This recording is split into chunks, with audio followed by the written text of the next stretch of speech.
कहते हैं बॉलीवुड और अंडरवर्ल्ड का चोली दामन का साथ है। बॉलीवुड और अंडरवर्ल्ड एक साथ चलते हैं। जहां अंडरवर्ल्ड के पैसे बॉलीवुड में लगते हैं और बॉलीवुड के सुपरस्टार उनकी पार्टी में परफॉर्म भी करते हुए नजर आते हैं। आज की हमारी इस वीडियो में हम आपको बॉलीवुड और अंडरवर्ल्ड के एक ऐसे ही कनेक्शन के बारे में बताने वाले हैं जिसमें एक ऐसी अभिनेत्री पर अंडरवर्ल्ड डॉन दाऊद इब्राहिम का दिल आ गया था कि उन्होंने उन्हें अपना बनाने के लिए हर मुमकिन कोशिश की। लेकिन उसके बाद जब उनका और उस अभिनेत्री का रिश्ता खत्म हुआ तो उस अभिनेत्री से कोई भी अपना रिश्ता जोड़ना नहीं चाहता था। तो चलिए जानते हैं आज की हमारी इस वीडियो के जरिए इस चोली और दामन के साथ को, यानी कि अंडरवर्ल्ड और बॉलीवुड के कनेक्शन को। साल 1985 में आई राज कपूर साहब की फिल्म राम तेरी गंगा मैली से नीली आंखों वाली मंदाकिनी ने हिंदी सिनेमा जगत में कदम रखा, जिन्होंने अपनी अदाओं से और हॉट अवतार से हर किसी का दिल जीत लिया। और इस फिल्म में उन्होंने कई सारे बोल्ड सीन्स भी दिए, जिसमें आपको वो झरने वाला सीन तो याद ही होगा। और यही वो फिल्म थी जिससे मंदाकिनी को रातों रात काफी पॉपुलैरिटी हासिल हुई। इसी के बाद से उन्हें हॉट अभिनेत्रियों के तौर पर जाना जाने लगा।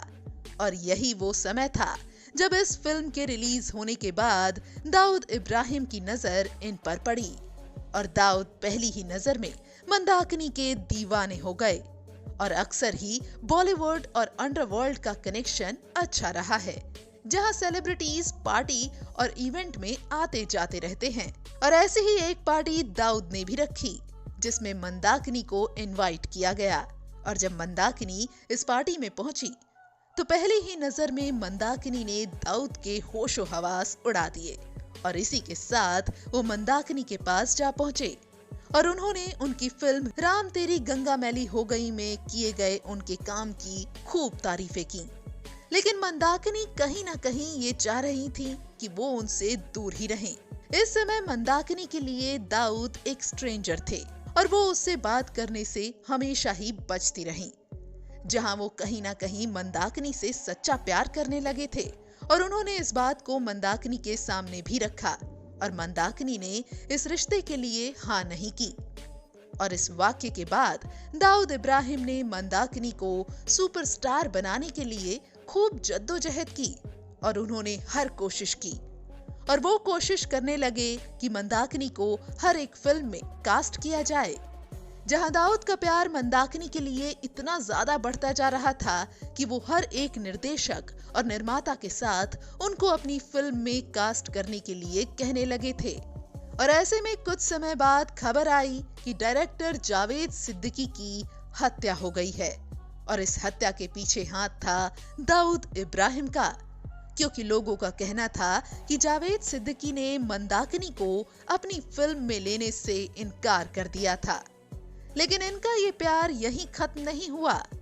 जहां मंदाकिनी हर छोटे बड़े दुबई फंक्शन में पहुंच जाया करती थी, ऐसे में वो जब दुबई जाया करती थी तो दाऊद से जरूर मिलती।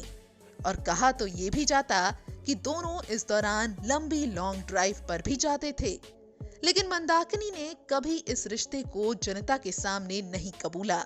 वो हमेशा अपने और दाऊद के रिश्ते को नकारती रहीं और हमेशा यही कहती रहीं कि हम दोनों सिर्फ अच्छे दोस्त हैं।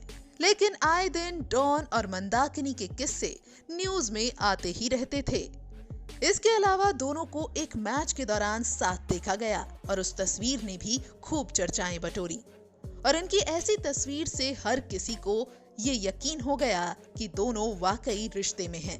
हालांकि मंदाकिनी ने एक बात को कभी नहीं कबूला कि उनका डॉन के साथ कोई खास रिश्ता नहीं है। बता दें कि डॉन का नाम मंदाकिनी ही नहीं बल्कि ममता कुलकर्णी से लेकर कई एक्ट्रेसेस के साथ जोड़ा गया है। साल 1993 में मुंबई बम धमाकों के बाद दाऊद को भारत ने अमेरिका के साथ मिलकर अंडरवर्ल्ड डॉन और आतंकी घोषित कर दिया था। लेकिन दाऊद हमेशा से ही मंदाकिनी को ये कहते थे कि इस बम ब्लास्ट में उनका कोई हाथ नहीं था। और इस दौरान मंदाकिनी समझ चुकी थी कि उन्होंने दाऊद के साथ अभी और रिश्ता रखा तो इससे वो बड़ी मुसीबत में आ सकती हैं।